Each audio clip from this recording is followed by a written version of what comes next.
Hey, everybody. Hey, I was afraid that wouldn't work with the intro today. I'm a little slower than normal. I was day drinking today. It happens. I didn't really do anything today. I was just kind of being lazy today. I've been lazy for about 3 days now. Oh, that's nice. I'm loving every minute of it. You gotta enjoy, Tomorrow, yeah, you gotta join the holiday season like that. Just be lazy during the holiday season, I guess. tomorrow I've got a very long, full day. I can't be lazy tomorrow. So tomorrow's Mm, going to be painful.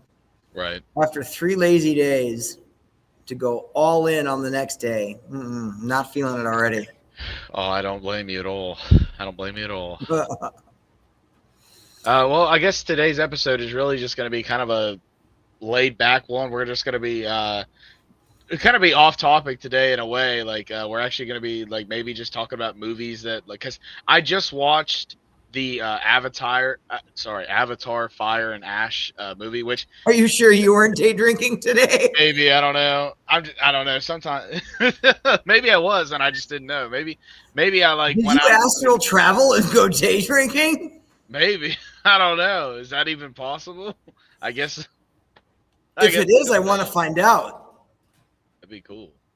That'd be cool. But no, I watched the Avatar Fire and Ash movie, and just before I get into it, I'm not going to spoil anything. Like I won't put anything out there because I want people to go out and watch this movie and genuinely experience it for a few different reasons. One of them is just my own sort of I want to make sure that they make enough money to make the next one because they absolutely have to after this one. They have to. Like the way it ends, I'm sort of like, yeah, no, you can't just leave it there. You have to do the next one now. So it was really good. And the reason I guess that this is even on our mind for this week is we were having a conversation the other day where I remember you had asked me, hey, are you still planning on going to see that movie this weekend? I was like, yeah, why? And you're like, because I just read this thing from an actual like critic in a magazine or something like that where they were like giving it a really bad review or something, and I was kind of like, what? Like based off of everything I've seen on commercials and stuff like that, it looks like it's going to be really great.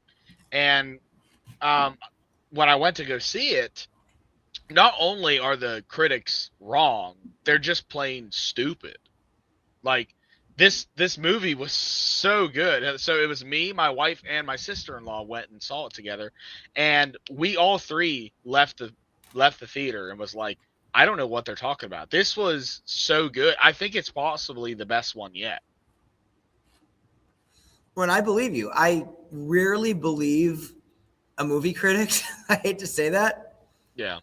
But when I read this particular review, I mean, I've not seen the newest movie yet, but I've seen the first two, and Hmm. I absolutely loved them. I Yeah. loved them beyond words.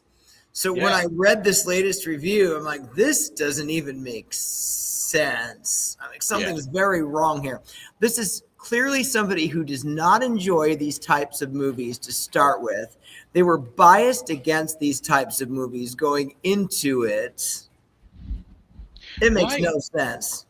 Right, and I feel like I agree with you wholeheartedly on the idea of like not agreeing with movie critics because I can't tell you how many times I've seen like where they'll review like the critics will review a movie, right? Or actually, I feel like anybody watching this episode can experience what we're experiencing in the sense of have you ever looked at the like Rotten Tomato score, like what critics give a certain movie, right? Yes. But then you also go and look at the audience score.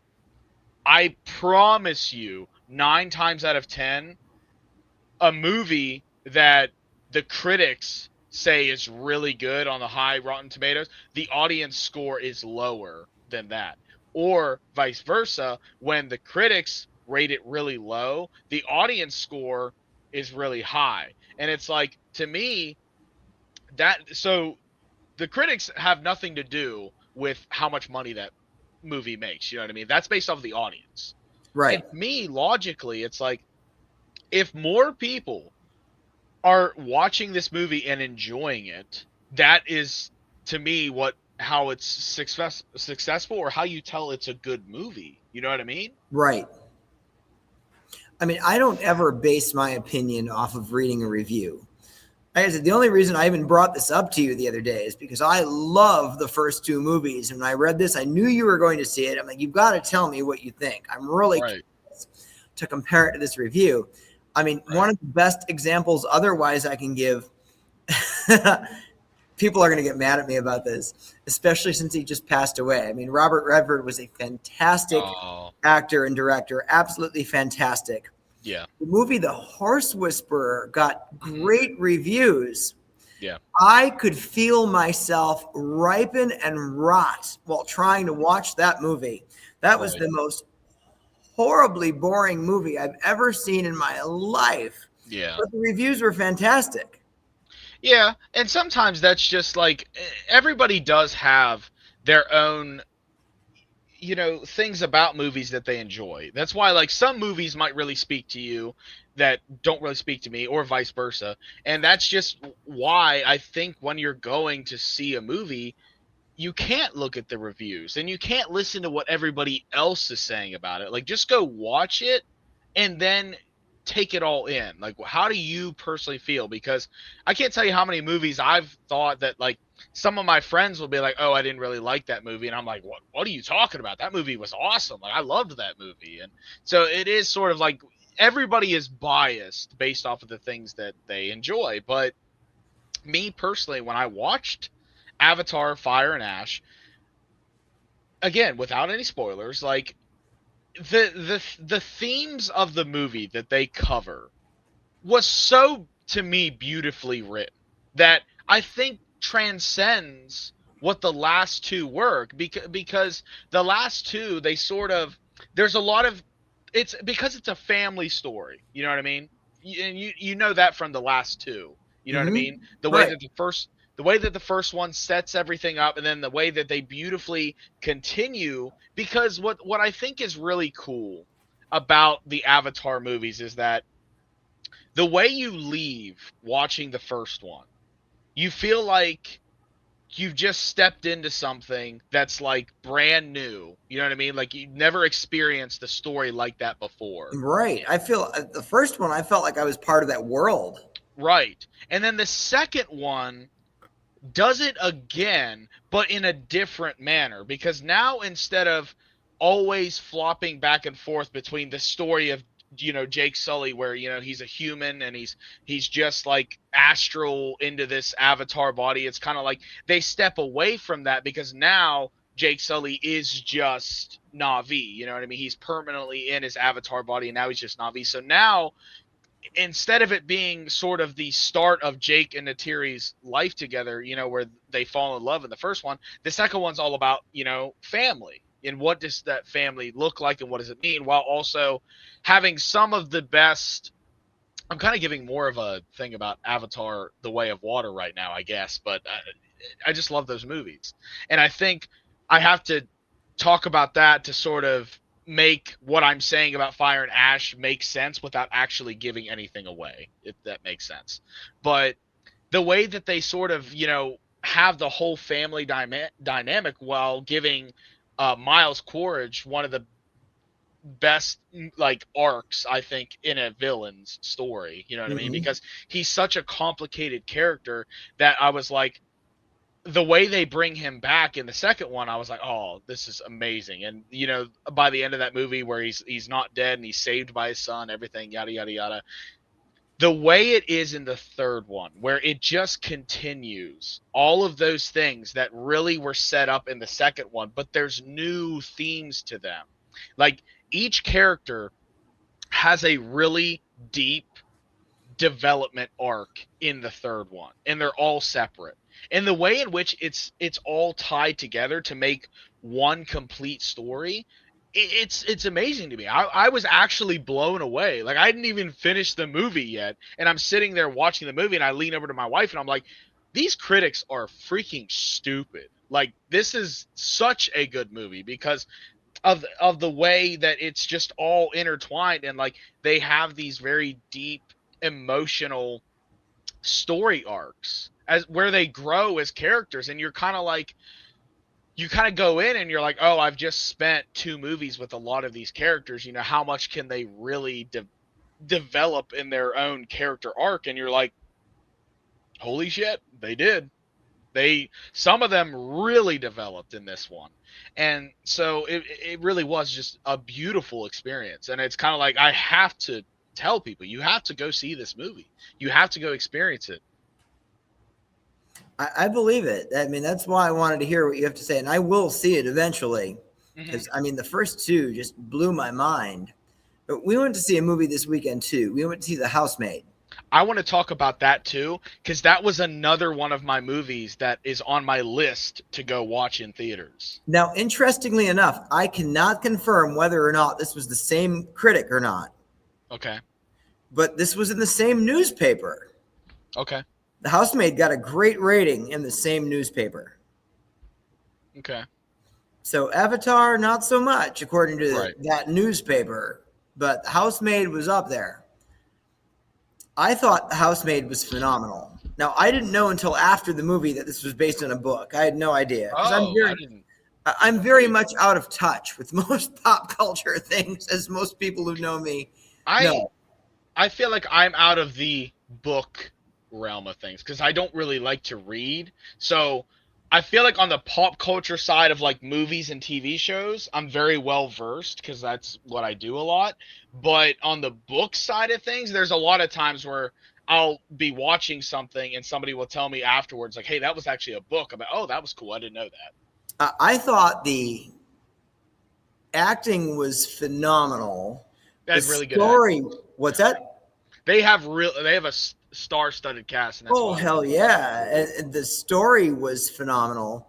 Now, I've not read the book. I didn't know it was a book until after I saw the movie, so I can't compare there. I don't know if there were things that were missing that needed to be there, but my biggest indicator, it kept me awake. This was a 10:05 p.m. movie, and it kept me awake. Wow. Those that know me know that that's saying a lot. That is saying a lot. That is saying a lot.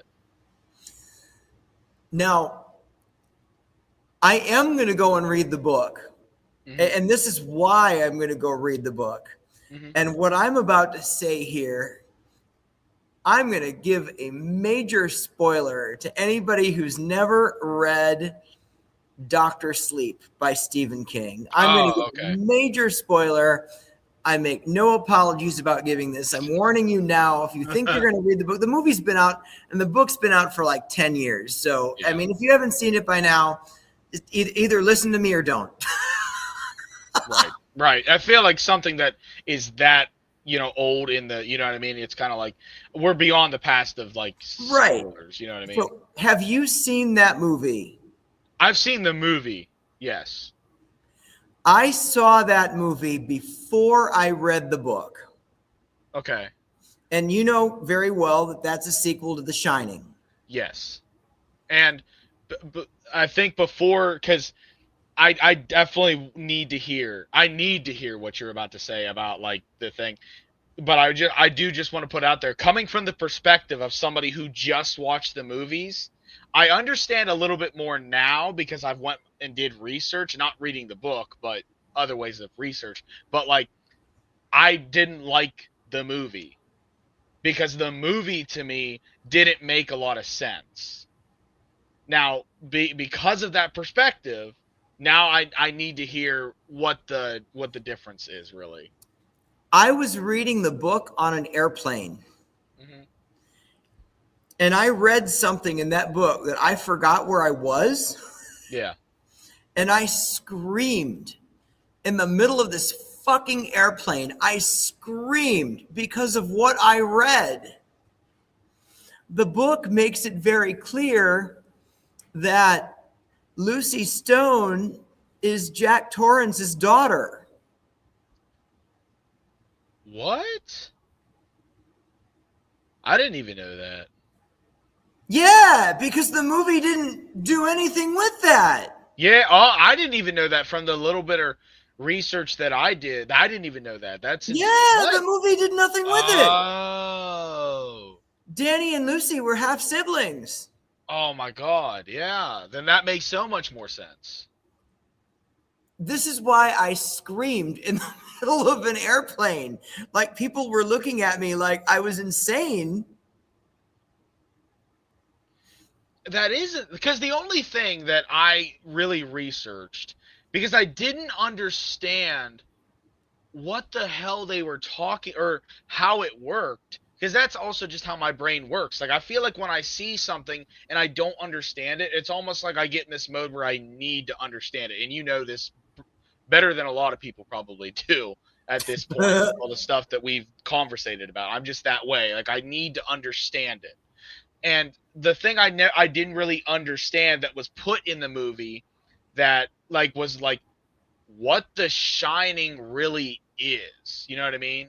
Right. Because the first movie, they sort of have it in there in a sense, but the movie I feel like it's kind of like an afterthought in the first one because it's more of just like that thriller type movie, you know what I mean? Right.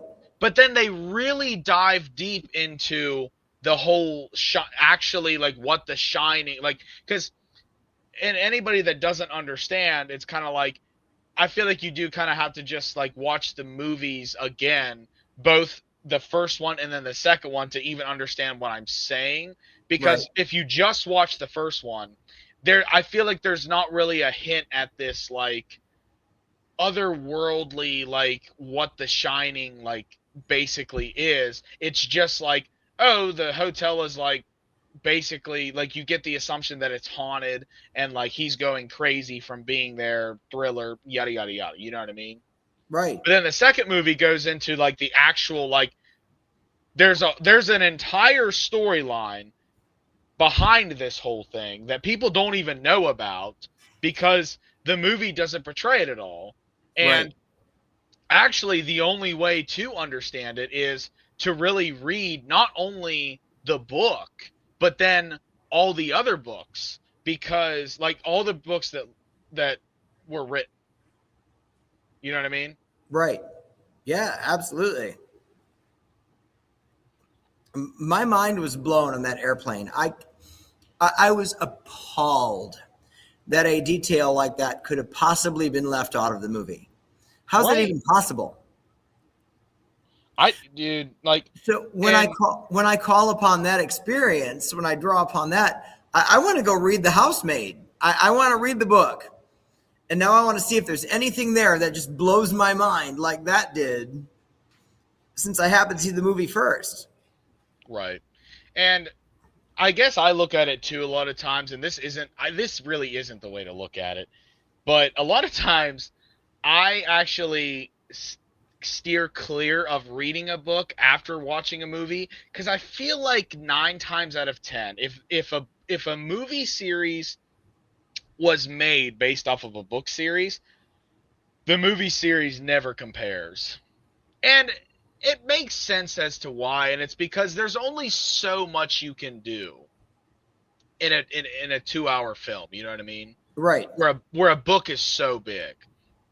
Or like probably one of the best examples I can currently give because I actually am sort of reading this series is the Harry Potter series. Mhm. Anybody that has read the Harry Potter series and watched the movies knows how atrocious the movie adaptations are because the movies themselves, and I had to specify this before anybody tries to like kill me because I just said that, if you just watch the movies like I did for like most of my life at this point, um they're good. They're great movies. It was probably one of my favorite movie series of like all time. It's in the top 5 probably.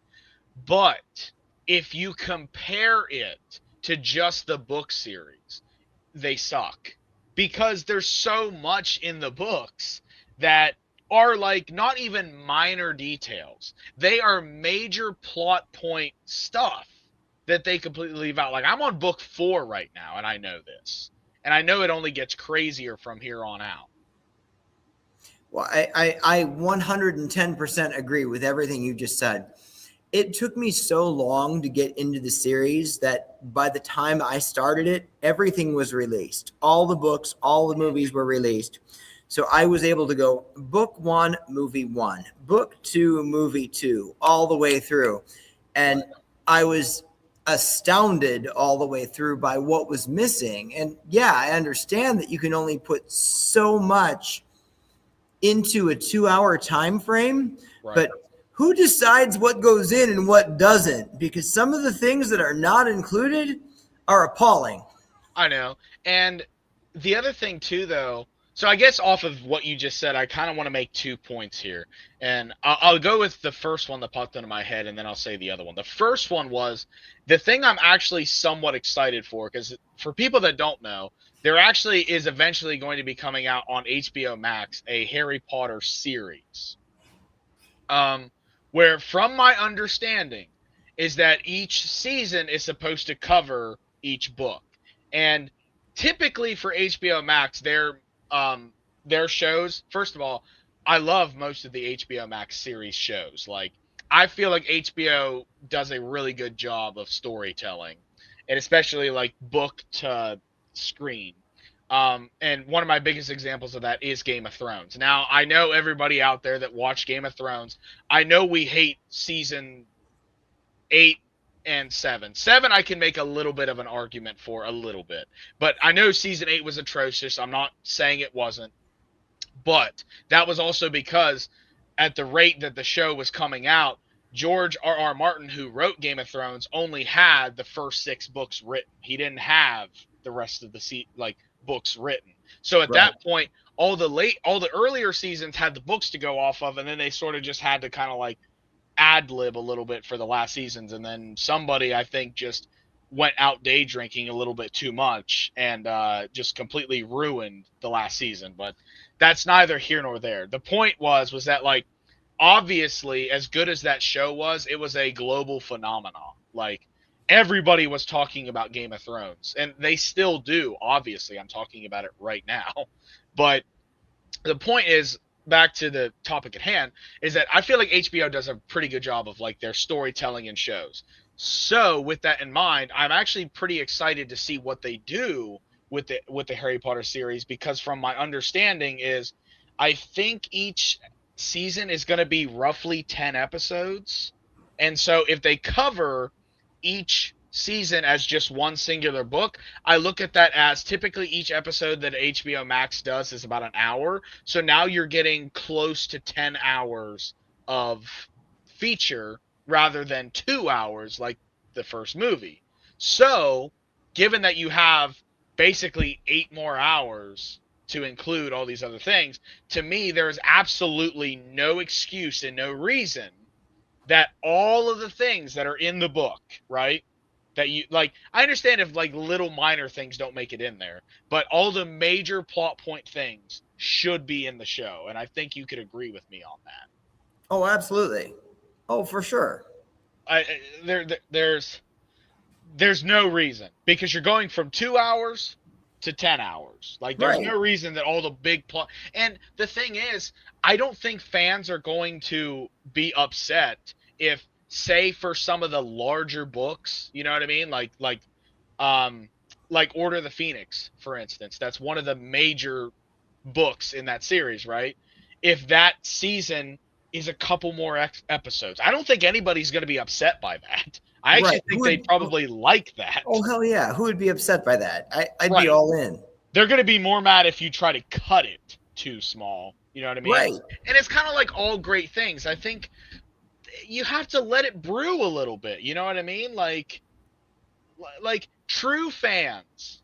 And I understand that I think a lot of today's issue is actually, I feel like most of these movie companies or show companies, you know, the major production companies like HBO, Netflix, Paramount, I could go on and on, Sony, all of them. But I think the problem is, instead of trying to find their really tight niche of people that really love that content, they're trying to they're trying to make it for everybody. You know what I mean? Like appeal to the masses. And it's like Right. you're never going to make a really great piece of art by trying to do that. You're trying to please too many people. And Right. I understand the idea behind it is they're thinking, well, the more people we can get to like this movie, the more money we make. I understand that thought of process, that, that train of thought. Right. However, what they don't seem to be understanding, that to me seems very clear, at least when I look at the statistics, is the more and more you try to find a broad audience where it's kind of like you're not finding one particular set of audience, you're trying to please everybody, somebody leaves pissed and then nobody likes your movie. Right. So then you end up bombing at the box office, you end up bombing on the stream, and then you're kind of like, they're sitting there wondering, like, why does nobody like our stuff? Like, we try to appeal to too many people, or so many people, and it's like, that's the problem. You tried to appeal to too many people, so nobody was really able to grasp onto it and love just everything about it.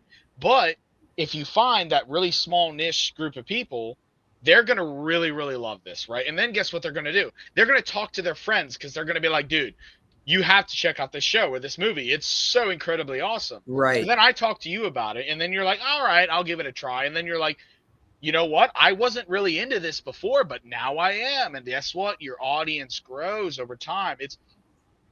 It's kind of like that famous George Lucas saying, you know, it rhymes. It rhymes. Like it makes sense because it rhymes. Like it's Right. it boggles my mind why movie critics or movie directors, movie producers, they don't seem to understand this very simple. Like some do. Some know their Right. audience, some know what they're doing, and guess what? They're very successful. Right. But I feel like a lot of these mainstream movies and shows nowadays, they try to tackle these themes that like shouldn't be in there. You know what I mean? It just makes it too much. You're trying to over broaden your audience a little bit. Right. I'm really anxious for a series coming out next year. Now, I know you're not a huge physical reader. Hmm. I am obsessed with the Scarpetta series by Patricia Cornwell. I've heard of it. I've heard of it. So, Dr. Kay Scarpetta is a medical examiner and forensic pathologist, and these books are essentially murder mysteries, and they all connect, and her family gets involved. And I've been obsessed with this series Okay. since book one. There's like 20, 30 books out there now. Next year, they're releasing a series with Nicole Kidman starring as Oh, Dr. Scarpetta. And when I first heard that, I'm like, Nicole Kidman's a phenomenal actress. Love her. she is. My She is. first thought was, well, that's not how I pictured Dr. Scarpetta. When I read all these books, she doesn't look like Nicole Kidman. I'm like, stop it, dumbass. It's like, shut that down. Right. Just be open to this. Now, I also know that Jamie Lee Curtis has a role in this. Oh, Jamie Lee Curtis is another good one. Now, Jamie Lee Curtis is more like what I pictured Dr. Scarpetta to look like. So I really hope I can get through this without. I understand that completely. And I think that's actually even across the board because that's also kind of like one of the biggest things that I've seen online about, like, say, the Harry Potter series right now that's coming out on HBO is that a lot of people are upset with certain castings. And it's kind of like, I see both sides because it's kind of like, because there's certain, like, for instance, like everybody knows that has seen the series that Alan Rickman played probably one of the best versions of Snape that there will ever be on television. You give the new guy a chance. Now there is also the sort of stuff going on right now because a lot of people are upset that he's a black American, and I'm gonna be. I don't really care. I can see some people's argument because some people's argument is because that's not how he's described in the books. Like they have, like when he's described in the books, they have a very particular look that, you know what I mean, that he looks like. So some Right. people are sort of upset by that he doesn't match the books and stuff like that. But at the same time, I can also sit there and say it's like, okay, I understand that, but does it really matter for the storytelling purpose? Because let's say that he goes on there and he plays an equal to Alan Rickman's portrayal of Professor Snape, right? Which he Do we very well really? could, really. Right, he could. He very well could. And it's like, don't limit yourself on the idea that he has to. You know what I mean? He doesn't have to. He can have his own twist to the character, his own version. And Right. they're both pieces of art. It's all art. And like, kind of like, look at it this way. Like, whenever you go to an art museum and you look at the art on the wall, do you want the art to look exactly the same? No. Why would you Right. go to the art museum at that point? It doesn't make any sense. You want it to look different. So that way you can enjoy this over here for this reason and then enjoy this over here for that reason. So I think people need to like kind of ease up on stuff like that. Like, why are you getting so upset? Like, just let it be. Just let it Right. be. Now, if it goes on, if it gets up there and then the guy is terrible, it's like, all right, then we could talk about that. Like, it's a terrible portrayal. You know what I mean? But that's a different conversation. That's where we talk about that piece of art is shitty because I don't like it. But we're talking about something completely different here. And so that's kind of like my take on that per se. But the other thing too about like that people have to understand about the Alan Rickman portrayal of Professor Snape. Don't get me wrong. I know even in the movie series that like he still was kind of an ass most of the series, yada yada yada. But the way that in the last couple movies they really make him like the hero of that story, that's not really what it is in the books. Like I know it kind of is, but anybody that like where I'm at in the book series right now, he is way worse than he was in the movies. Like in the movies, like even though he was kind of strict and he was kind of harsh, there were still those certain moments. Like for instance, in the movie where he steps in front of the kids where the werewolf is going to attack them, which is obviously Professor Lupin. That for those that don't know, I don't know why you wouldn't at this point, but he's like steps in front. It's like that's a heroic moment. You know what I mean? He's like sacrificing himself for these kids. You know what I mean? That is Right. not what he does in the books. That is not at all what he does in No, the books. He's not actually at not all. even conscious in that moment Right. during the books. Right. Like, so it's kind of like they made him out to be a little bit more of a hero in the movie series. And it's like, again, because of what I just said, I love the Alan Rickman portrayal and I love that character in that series. It works, it makes sense. But in the next series, it could be cool if he does a more book accurate portrayal of like who Professor Snape really was. You know what I mean? Right. I'm not going to let our conversation go down this road, but I'm going to throw this out there as an example. Right. Most people know that I watch very little TV because I just don't have a lot of time. But the right, two shows that I follow religiously, right. they're soap operas, and they've both been on since about 1860. But leave it to me, I throw a year connected to the Civil War. Just reset. Either way, these shows have been on for hundreds of years, and occasionally I fall into this pit of reading the fan pages. And when an actor or actress leaves and then a new one takes on that role, they're in one episode and someone's in there bitching that it's not the same as the last actor or actress. It's like, Right. excuse me, but fuck you. Hmm. For a role like that, where someone has the potential to be on air 5 days a week for years and years and years, the expectation that you're going to make this just like the last person and not make it your own, Right. that's disgusting to me. You can. Especially as You can. someone who I've got my hands in a couple of different acting projects right now. Right. So I might feel a little bit more strongly about this. The idea that someone can't take something and make it their own while honoring what's there, no. You should be able to Right. make it your own because it's an art. No, I actually fully agree with what you're saying. I guess the only thing that I will say about like my own sort of critique on that is that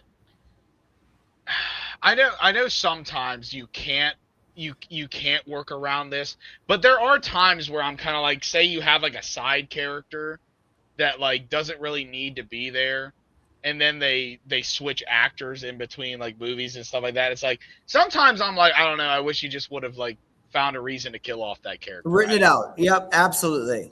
Like, and it's kind of like, and again, I'm not trying to like make it like, oh, you should do that every time, because sometimes you just can't. And I'm not trying to, because like I 1,000% agree with what you just said, because I feel like there's times where you can't, and at that point, yeah, you can't expect the new person to come in and like, oh, just be carbon copy of what that was. You know what I mean? Right. They're gonna make it their own, and actually, in a way. I, I'm gonna for the fans of this series are probably gonna be pissed at me, but it is what it is. They have like nothing is confirmed. This is all sort of a theory based off of a lot of something that's been kind of brewing, I think, for a while. Are you familiar with the Fast and Furious series? Yeah. Okay, so obviously you are well aware of the situation that they had Paul Walker, and Paul Walker tragically died, Right. you know, and they have his character, Brian, right?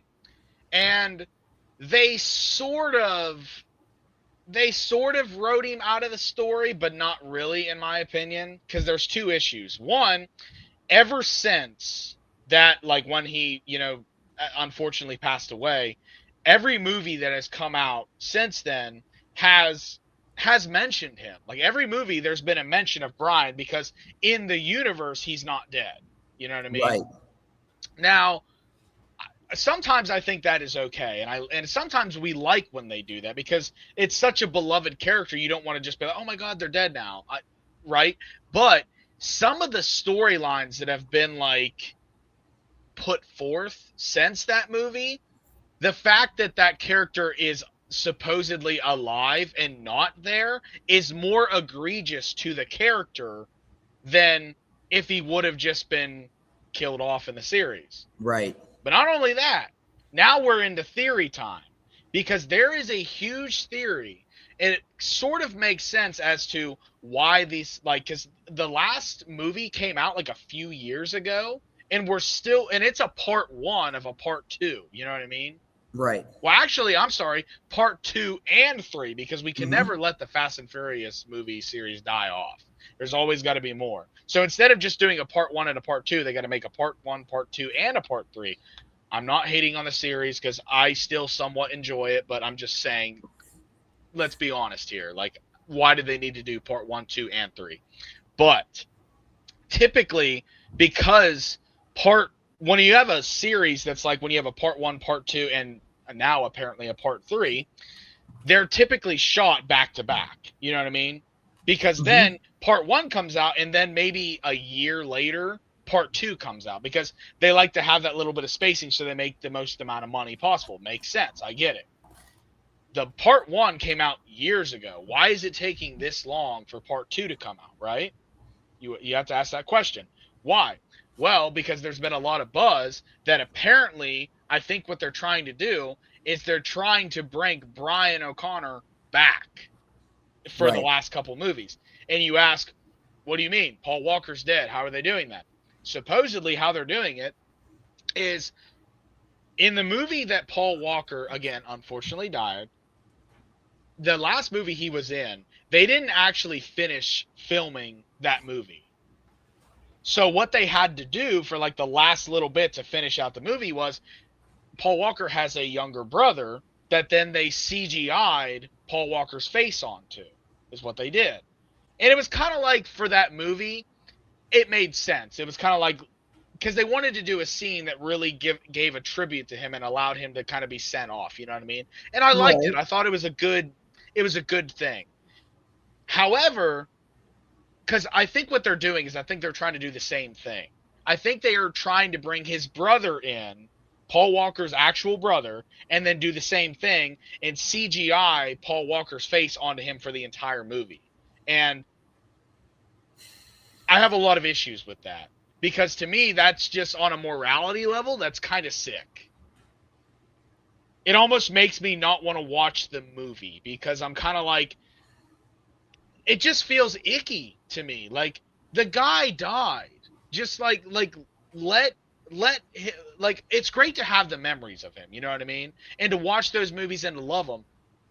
But I feel like now you're taking advantage of CGI, and it's kind of like you have to ask the question like maybe Paul Walker would have wanted this. Maybe he would. I don't know. I didn't know him personally. I didn't know him as a person. Maybe he would Right. have wanted this. But maybe he also wouldn't have. You know what I mean? It Right. just feels kind of icky to me. Like you're bringing in his brother to then play his character, but not even as a like what we just talked about, where it's kind of like, oh, you bring in a new actor and everybody knows it's a new actor. You're literally just trying to bring in a new actor to face swapping. Right. It just feels wrong. I mean, when the newest Halloween trilogy came out, they did a little CGI to bring in Donald Pleasance as Dr. Loomis. And Right. it was like this long. It was minuscule. It was just to touch upon it. I thought that was a beautiful tribute. Right. It's a tribute, It which was is right. It was enough for me. It actually made me cry. Had it been throughout the whole movie, Star Wars did the same thing. I can't remember the name of the actor, forgive me, but there was a character that was in the original series that had passed away, and then when they made the new one, they had a scene where they put him in real quick, and it was kind of a nice little tribute to who say, was the thank. character? Oh, it was the general guy, from the original series. Oh, Yeah, I I am can't. never going to remember his real name. Yeah, I I hate to can't say remember that. his real name, but he was like the general guy that was like talking to Darth Vader a lot and stuff. You know what I mean? I Like, know exactly who you're talking about. yes, I'm it never was going to him. think of They his did a real name. tribute. Yeah, they did a tribute for him in one of the newer movies. I think it was Rogue One is when they did it. But that was similar. But this is different. And Right, and people can argue with me about this. It is what it is. It's different.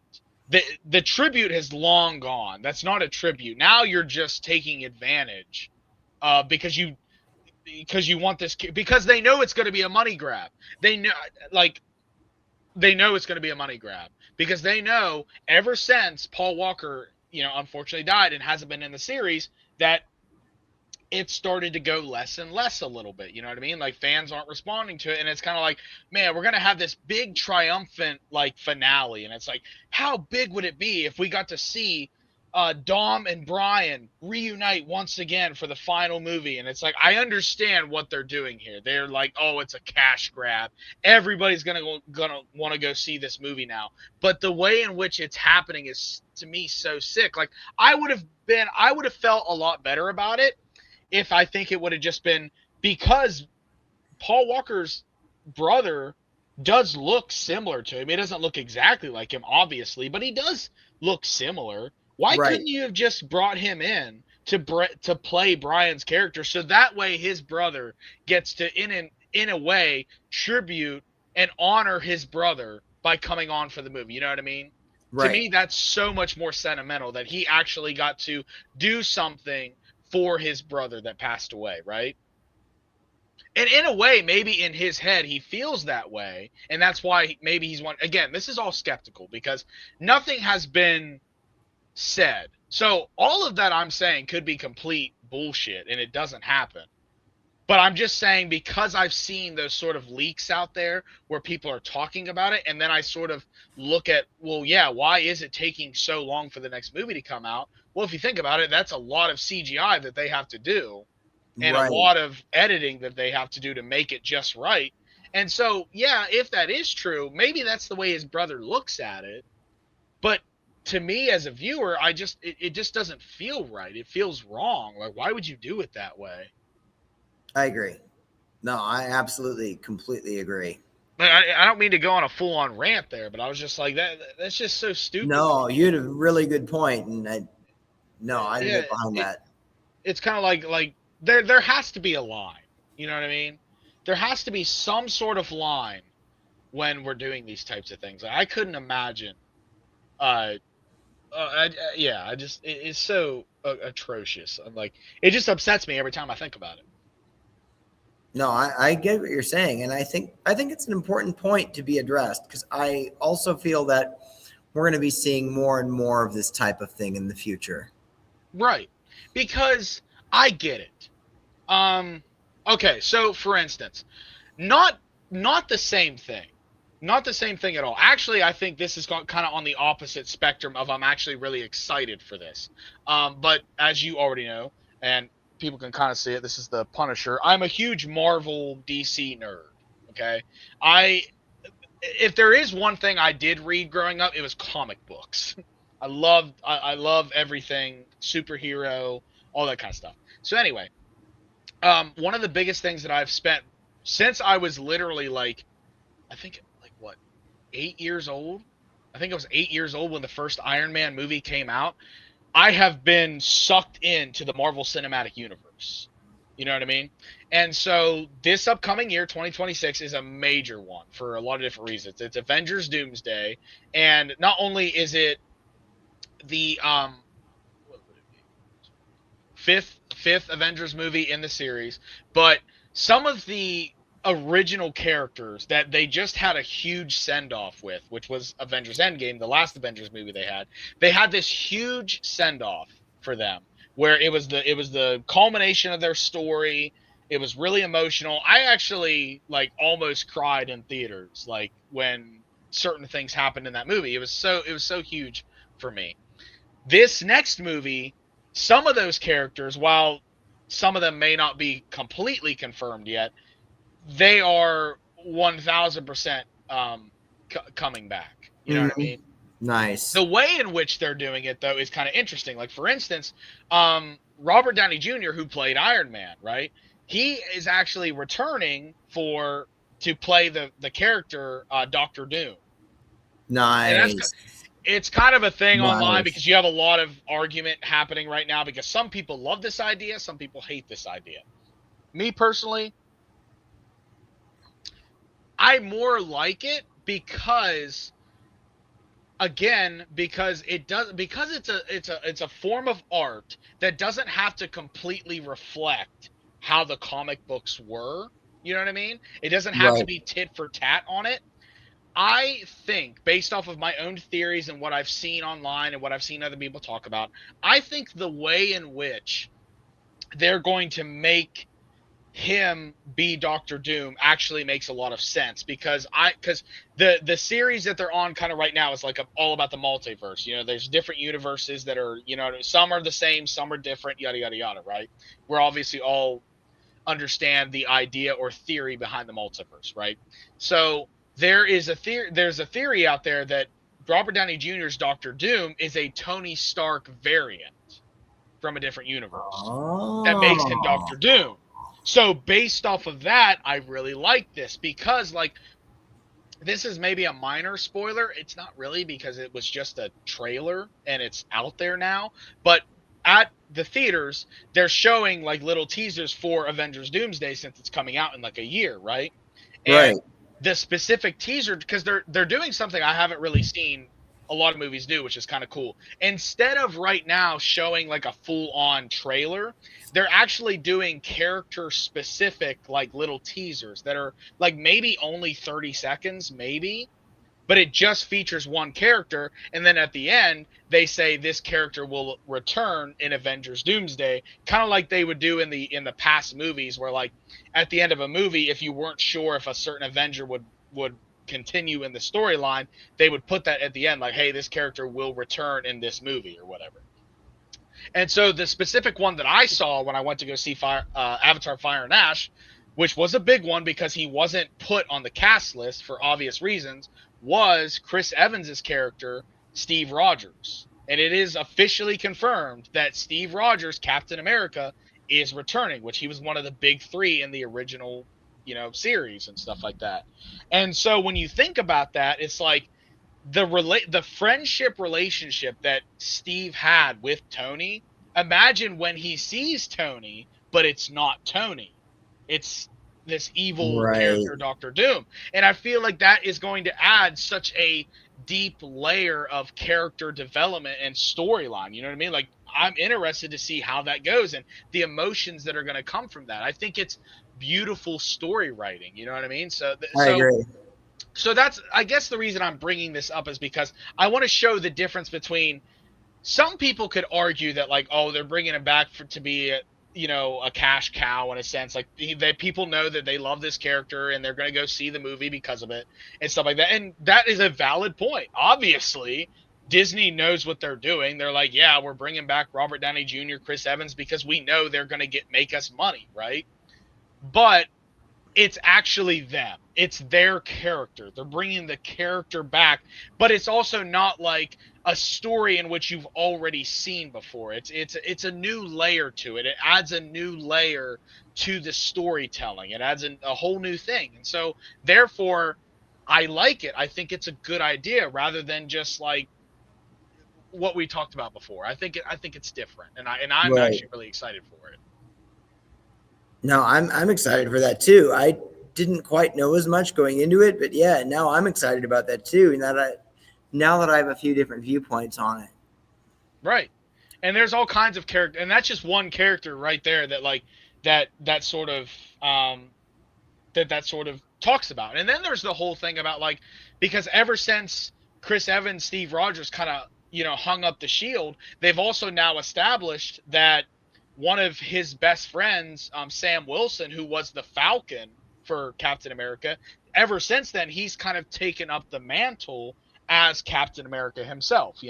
And so now you're Right. going to have that whole sort of thing. Like, how does that work? Like, like just because Steve comes back, does that all of a sudden make him the Captain America again, or is it sort of this sort of thing like where Captain is kind of the Steve Rogers is like, no, you're the Captain, I'm just here to help, you're your Right. own thing, and I just think it adds layers to an already super great story. I mean, it's just like as you could tell, I could sit here and talk about this stuff for like days, months, years, probably actually.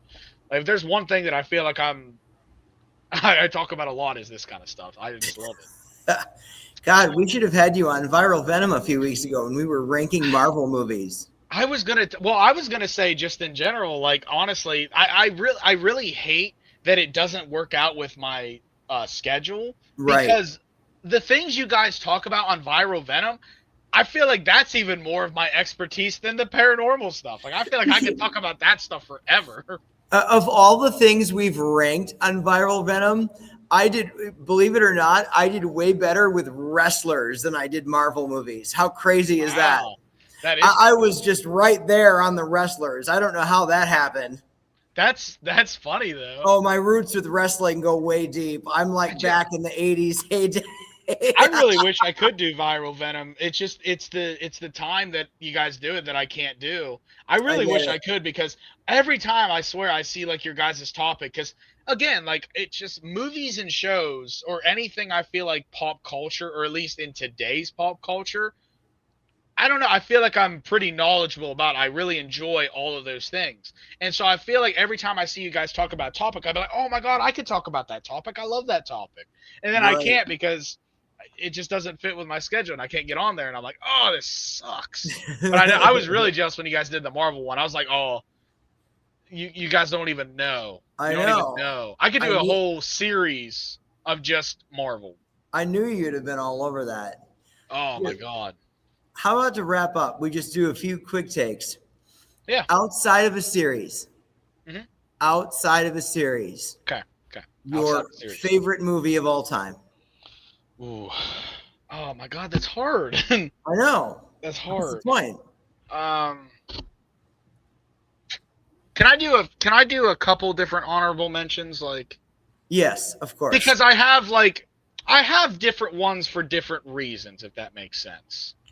Um, one of the ones in which that I have, it just instantly pops into my mind, is Shutter Island. You ever seen that movie? No. Okay, you have to.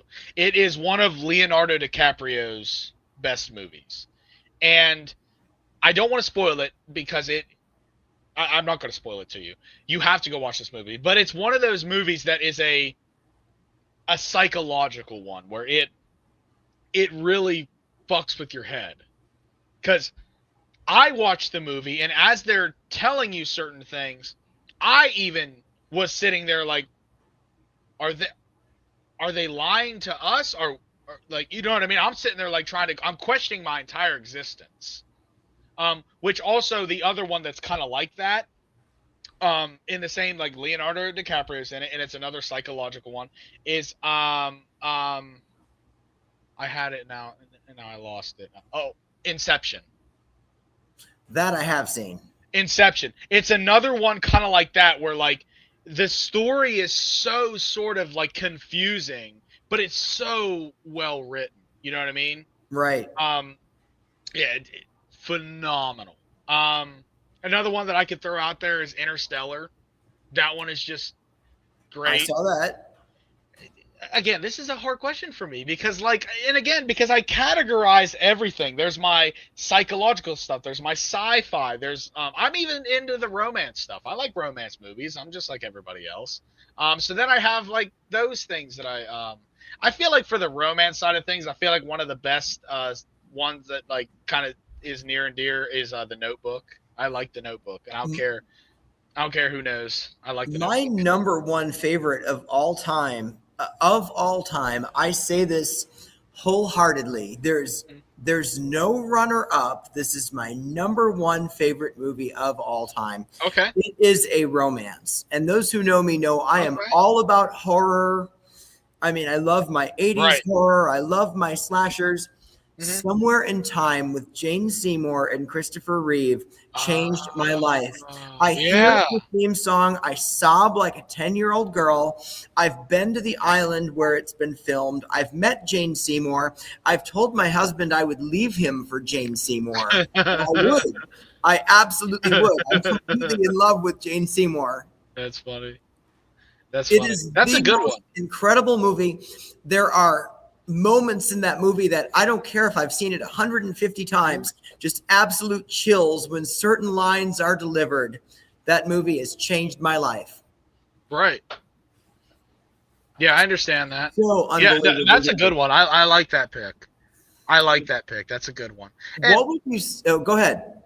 no, I was just gonna say I'm glad that you could at least answer your question better than I could, because I always hate when people ask me that question in the sense of like, oh, what's your favorite movie or what's your favorite song? Because I can't pick. I can't do it. There are so many forms of media that I just sit there and I love that I'm like, I can't pick a favorite. I can sit there and spout 100 different ones. Oh, see, I even my favorite song is just number one answer right there. I even just had a long sleeve shirt printed with the lyrics to Rhiannon. Oh, okay. Okay. Yeah, that's where you and I are opposites on that. You know, I don't. I can't do it. There's too many for me. Yeah, I've always got an answer. So, what would you say is your biggest guilty pleasure movie? Like you're embarrassed to admit that you like this because maybe it's just such a terrible piece of shit. Maybe it's awful, but you love it. Ooh. Ooh. Um, I think my guilty. I don't even know if it's going to be an individual show or anything like that, but it's more of, I think for me is kind of like well, not like necessarily the romance, because like a lot of people like romantic comedies and shit like that, but more of I don't even know what genre this is called, but like shows kind of like the one I was telling you about that I watched, like Friday Night Lights, One Tree Hill, stuff like that. Like Right. I don't really know what that's really called. I just know it's kind of like a drama series in a sense. I Right. like those shows. Like every once in a while, I get in these kicks where I'll sit there and watch them, and it's not like the most manliest of things to go watch and stuff like that. And so it's kind of like one of those ones where somebody will be like, "Hey, what are you watching?" I'll be like, I'm watching this, but but at the same time, I'll sit there and tell you like why I like it. Like But I mean, if they're well written and the acting is good, hell yeah. sometimes the acting in those is a little bit cringy. Sometimes it's not though. So I think it just depends. But My guilty pleasure that I'm embarrassed to admit I like this movie. There is a movie from the 1980s called Blood Diner. okay, It is about two brothers and their occultist uncle okay. who are trying to create a blood buffet to the goddess Sheetar to resurrect her and bring her back. It's horrible. It is the worst movie ever made. I love it. I watch it frequently, and I can promise you I put it on every Thanksgiving while I'm cooking because I do like this series of Thanksgiving or food-based horror movies. So Thanksgiving, Children of the Corn, Oh, Blood Diner. These are what's playing as I'm making Thanksgiving dinner. I love the movie Blood Diner. For anybody that's never heard of it or seen it, it is horrible. Go watch it. I love it. I'm All about to right, watch. I'm I going to haven't heard throw. of that. It's so good and so bad. I'm going to throw one more here. Okay. That movie that you think you've seen, but most people haven't. What do they just need to go see? For whatever reason, any reason, whether it's good, it's bad, it's got this actor, you just think they've not seen it, but they need to. Oh, I don't know. I don't. As far as like on the side of like movies that are like I've watched, but I don't think anybody else has ever watched. I guess I don't have any coming to mind. So I guess I'll just stick with what I said earlier, like the brand new movie Avatar: Fire and Ash that probably not a lot of people have seen because it just came out. Go see it. That's It's fair. phenomenal. I'm going to throw Color of Night with Bruce Willis. Okay. Okay. It's good. It is not one of his most well-known movies. No, but it's good. Have you seen it? Yeah, I've seen it. I think it's phenomenal. I mean, do. I think it's a good movie. I do. the whole I agree with you. ending, I mean, I just sat there just like, I mean, You know what? I Actually, was shocked. you know what? I just thought of one, and this is a series, not a show, not a movie. It's a series, but I don't think a lot of people have really seen this. You haven't seen it fully yet, but it is a show on Amazon Prime called Hellier. It's spelled Hellier, and it is one of my favorite sort of like weird like the paranormal type stuff where but they talk about aliens in that show. It's really really good. So like if you're ever like sitting there and you're like I don't know what to watch and you need something that's like on the side of like the paranormal and alien stuff, like go check out Hellier on Amazon Prime. It is phenomenal. We got to find a time for me to come finish this. Yes, we do. We I'm absolutely dying to finish it. I know it's so good. It is really good. Well, I guess we should probably wrap up since I mean, we're over an hour, but also I know you're kind of cut for time. I have to go teach a class, but yeah, that was Yeah. fun. I could have gone on about that all night. That was fun. I know. I almost kind of like eventually just want to do another one like just like this because this was Hell awesome. yeah. I loved this one. So before we go, I just want to say Merry Christmas to everybody. Happy holidays, whatever you're celebrating. I already had my celebration. We do winter solstice on the 21st, but whatever you're celebrating this month, happy holidays, Merry Christmas, Happy New Year. Absolutely. Happy holidays and Merry Christmas, everybody. Hope everybody stays safe out there. We'll see you again next time. All right. Bye, guys.